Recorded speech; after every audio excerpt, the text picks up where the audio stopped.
अयोध्या येथे श्रीराम मंदिर प्राणप्रतिष्ठा उत्सवानिमित्त संपूर्ण देशभर श्रीराम उत्सव साजरा करण्यात आला असून शिरपूर शहरात देखील श्रीराम भक्तांनी विविध प्रकारच्या कार्यक्रमाचे आयोजन केले होते।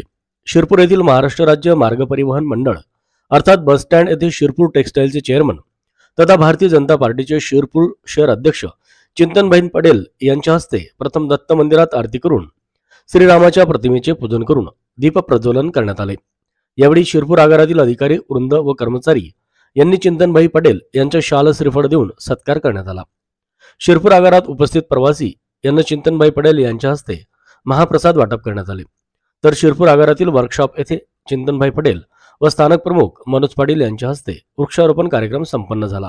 या कार्यक्रम प्रसंगी AWS कोल्हे साहेब, TISO भामरे मॅडम, राज देशमुख, संदीप कुवर सह ST कर्मचारी CJ Shimpi, IR Chaudhari, PG Chaudhari, AT Wagh, PV Bhoi, BS Patil, YR Rajput, MM Sonawane, SK Patil, SK More, YR Thackeray, YC Salunke, RB Wadile, Mohan Lohar, Gopal Girase, PP Girase, AZ सतेसा, GN Patil, RV Salve, RK Sonar, Umesh Ugale, Hemant Simpy, DS पावरासह ST कर्मचारी मोठ्या संख्येने श्रीराम उत्सवात सहभागी झाले होते।